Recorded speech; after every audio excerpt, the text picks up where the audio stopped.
শুধুমাত্র দক্ষিণ কলকাতায় যে গুলি চালানো ঘটনা ঘটেছে তা না, একই সঙ্গে গতকাল ভর সন্ধ্যে হুগলির ব্যান্ডেলে শুটআউটের ঘটনা।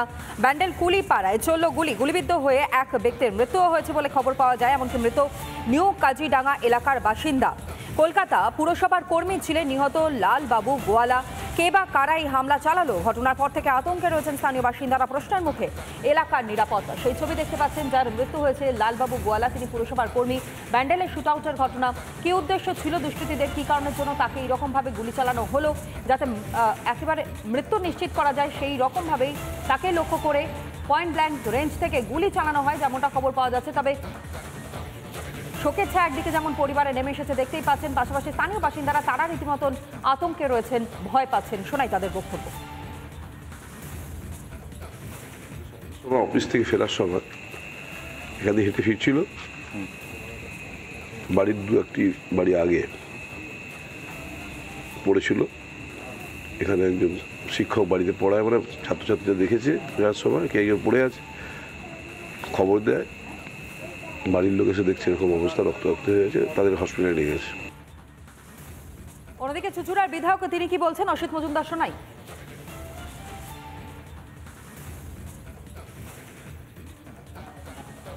আমার বিধানসভার দেবানন্দপুর গ্রাম পঞ্চায়েতের মানুষপুরে একটা ঘটনা ঘটেছে। আমি এখনো কিছুই জানি না, এলাকার লোকেরাও কিছু জানায়নি।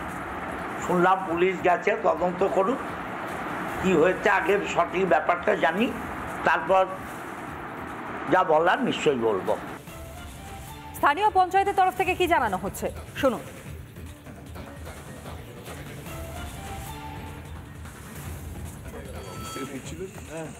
ফেরার পথে এখানে একটা বাড়ি আগে রাস্তার উপর পড়েছিল।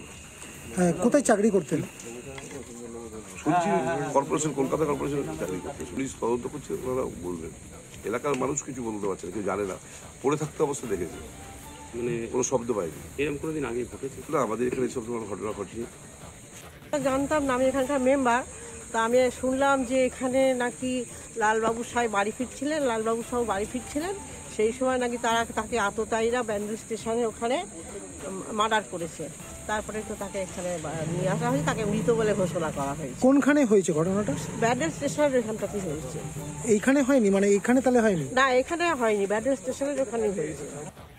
স্থানীয় বিজেপির তরফ থেকে কি বলা হচ্ছে শোনেন।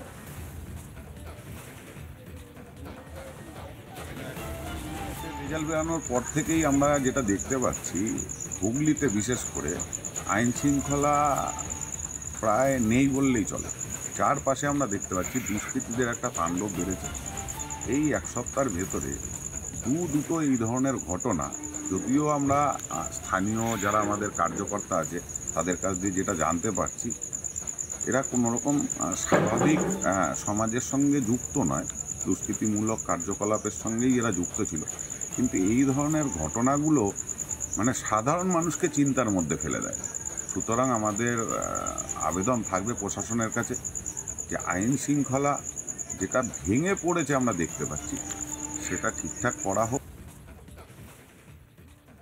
শুরুতেই রবীন্দ্র সরোবর এলাকার দিকে নজর রাখতে হচ্ছে গেস্ট হাউসে। সেখানে চলল গুলি। যুবতীকে লক্ষ্য করে গুলি চালানোর অভিযোগের সামনে আসে গুরুতর জখম যুবতী। হাসপাতালে ইতিমধ্যে ভর্তি, তদন্তে নেমেছে পুলিশ। রবীন্দ্র সরোবর একটি গেস্ট হাউসে এক যুবক এবং তার বান্ধবী যান। সূত্রমাত্র যেমনটা খবর সামনে আসছে যে বান্ধবীকে গুলি করে পরে আত্মঘাতী হন ওই যুবক। গুরুতর জখম অবস্থায় হাসপাতালে চিকিৎসাধীন ওই মহিলা। রবীন্দ্র সরোবর এলাকায় যেখানে বান্ধবীকে লক্ষ্য করে গুলি চালায় এক যুবক এবং পরবর্তী সময় নিজে আত্মঘাতী হয় ওই যুবক। যদিও বরাতে জোরে বেঁচে যায় ওই যুবতী এবং তাকে ইতিমধ্যেই হাসপাতালে নিয়ে যাওয়া হয়েছে, সেখানে চিকিৎসাধীন রয়েছেন তিনি। তবে কী কারণে গুলি চালানো হয়েছে সেই তদন্ত ইতিমধ্যেই শুরু হয়েছে। পুলিশ আধিকারিকরা তারা তদন্ত করছেন। বান্ধবীকে নিয়ে যাওয়ার পর কী কারণে তাকে উদ্দেশ্য করে এইরকমভাবে গুলি চালায় এবং তার পরবর্তীতে কেনই বা আত্মঘাতী হয় ওই যুবক, সেই বিষয়টা কিন্তু এই মুহূর্তে তদন্ত করে দেখছেন আধিকারিকরা। যে ছবি আপনাদের সামনে আমরা তুলে ধরছি, দেখতেই পাচ্ছেন একদিকে রবীন্দ্র সরোবরে গুলি চালানোর ঘটনা, যে ঘটনা ঘটে গিয়েছে তার পরবর্তী সময় ঘটনাস্থলে পৌঁছয় পুলিশ আধিকারিকরা এবং পুলিশ আধিকারিকরা পৌঁছে গোটা বিষয়টি আরও জানবার চেষ্টা করেন ঠিক কী উদ্দেশ্য ছিল ওই যুবকের, যে কারণে বান্ধবীকে নিয়ে যাওয়ার পর এইরকমভাবে গুলি চালানো হয়। যদিও বান্ধবী বরাত জোরে তিনি বেঁচে যান প্রাণে, তড়িঘড়ি তাকে উদ্ধার করে হাসপাতালে ভর্তিও করা হয়। তবে আত্মঘাতী হয়েছেন ওই যুবক বলেই খবর পাওয়া যাচ্ছে। রবীন্দ্র সরোবর এলাকায় সেখানে গেস্ট হাউসে গুলি চালানোর ঘটনা, যুবতীকে লক্ষ্য করে গুলি চালানোর অভিযোগ। গুরুতর জখম যুবতী, হাসপাতালে ভর্তি, তদন্তে পুলিশ।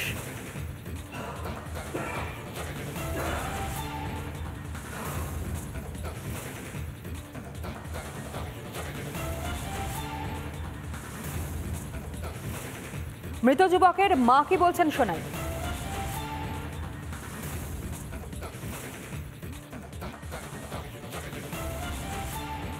আমার ছেলেকে মেরে দিল, গুলি করে দিয়েছে আমার ছেলেকে। কে হোটেলে বাবালি বাবালি। হ্যাঁ, কেন গুলি করলো? কেন গুলি করলো? কেন মেরে দিল, পয়সা বাইকে সব কেড়ে নিয়েছে, সারে জিনিসপত্র সব নিয়ে নিয়েছে। হ্যাঁ, তারপর গিয়ে লাস্টে মেরে দিল। আজকে সুদিন সব বাইকে পয়সা সব তুলে নিয়েছে।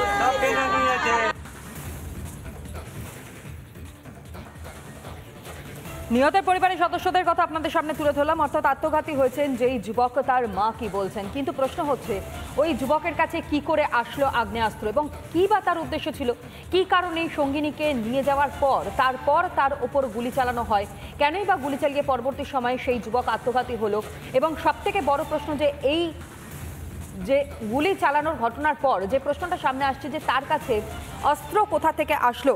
রবীন্দ্র সরোবর এলাকার গেস্ট হাউসে যে ঘটনা ঘটেছে তাতেই একগুচ্ছ প্রশ্ন এই মুহূর্তে সামনে আসছে, যদিও গোটা বিষয় তদন্ত ইতিমধ্যে শুরু করেছেন পুলিশ আধিকারিকরা। আমাদের প্রতিনিধি বিট্টু রায়চৌধুরী কি প্রতিবেদন তুলে ধরেছেন দেখাই। ঘটনা পরিপ্রেক্ষিতে দাঁড়িয়ে এই মুহূর্তে আনোয়ার রোড এবং তার পাশাপাশি লেক গার্ডেন্স চত্বরে যে কানেক্টর, তার সামনে যেই গেস্ট হাউস রয়েছে সেই গেস্ট হাউসে এই মুহূর্তে কার্যত একটা উত্তপ্ত পরিস্থিতি। তার কারণ রাকেশ কুমার শাহ যে ব্যক্তি ইতিমধ্যে আত্মহত্যা করেছেন, তার আত্মহত্যার পূর্বে তার যিনি সঙ্গে ছিলেন, অর্থাৎ যে মহিলা সঙ্গে ছিলেন, তাকেও তিনি গুলি করেছেন এবং তার ঠিক পায়ের ওপরের দিকে গুলি লাগে। এবং এক্ষেত্রে দাঁড়িয়ে গোটা ঘটনা নিয়ে একটা রহস্যের জট ইতিমধ্যে দানা বেঁধেছে। প্রথমেই দেখাবো ছবিটা। সামগ্রিকভাবে এই মুহূর্তে দেখতে পাচ্ছি যে গেস্ট হাউসের সামনে ঘটনাটা ঘটেছে, সেই গেস্ট হাউসের ছবিটা আমার ভিডিও জার্নালিস্ট রবি শর্মা দেখাচ্ছে। দেখতে পাচ্ছি নিউ মেট্রো গেস্ট হাউস এবং মূলত এই গেস্ট হাউস লেক থানা তার অন্তর্গত এবং তার পাশাপাশি লেক গার্ডেন্স চত্বরে অবস্থান করছে। যদিও এখান থেকে খানিকটা দূরে যে আনোয়ার যে কানেক্টর রোড, আনোয়ার রোডের কার্যত মুখোমুখি এই গেস্ট হাউস বলা যেতে পারে। এই গেস্ট হাউসে একদম 3 তলাতে 301 নম্বর রুমে মূলত ঘটনাটি ঘটে।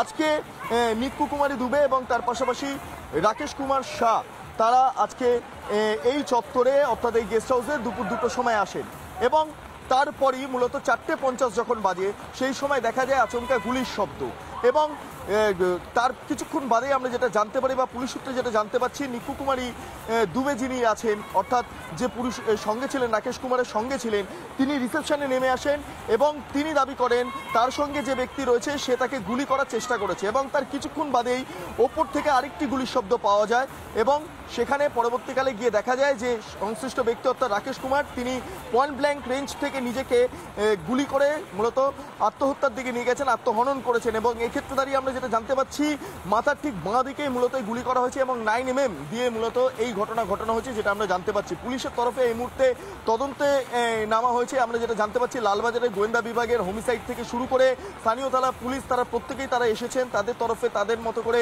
তারা ইনভেস্টিগেশন করছেন। অন্যদিকে পুলিশের যারা আধিকারিকরা রয়েছেন তারা লাগাতার ছবি এবং তাদের যে তদন্ত প্রক্রিয়া সেই প্রক্রিয়া সম্পন্ন করার চেষ্টা করছেন। কি কারণে গোটা ঘটনা ঘটেছে এখনো পর্যন্ত যেটা জানা যাচ্ছে, যুগল অর্থাৎ যারা দুজনে এসেছিলেন আজকে দুপুরবেলা, তারা প্রত্যেকেই বজবজ যেই স্থান অর্থাৎ কলকাতার বেহালার পার্শ্ববর্তী যে অঞ্চল সেইখান থেকে তারা এসেছিলেন। কেন তারা এলেন এবং তার পাশাপাশি তাদের মধ্যে কোনো দ্বন্দ্ব ছিল কিনা, কোনো সংঘাত চলছিল কিনা এবং তার জেরেই এই খুন কিনা। এবং শুধু তাই নয়, এর পাশাপাশি আরেকটা বিষয় গুরুত্বপূর্ণ, এর সঙ্গে প্রণয় ঘটিত কোনো রকম কোনো কেস আছে কিনা সেই বিষয়টা মূলত পুলিশের তরফে এই মুহূর্তে জানার চেষ্টা করা হচ্ছে। অর্থাৎ সামগ্রিকভাবে গোটা ঘটনা নিয়ে রহস্যের জট ইতিমধ্যে দানা বেঁধেছে। যিনি আহত মহিলা তাকে স্থানীয় হাসপাতালে নিয়ে যাওয়া হয়েছে এবং তার যে পায়ের ওপরে গুলি লেগেছে প্রাথমিক চিকিৎসা চলছে এবং তার পাশাপাশি তদন্ত প্রক্রিয়ার সময় তাকে জিজ্ঞাসাবাদ করা হবে কি কারণে মূলত এই ঘটনা ঘটেছে। ভিডিও জার্নালিস্ট রবি শর্মার সঙ্গে বিট্টু রায়চৌধুরী, রিপাবলিক বাংলা, কলকাতা।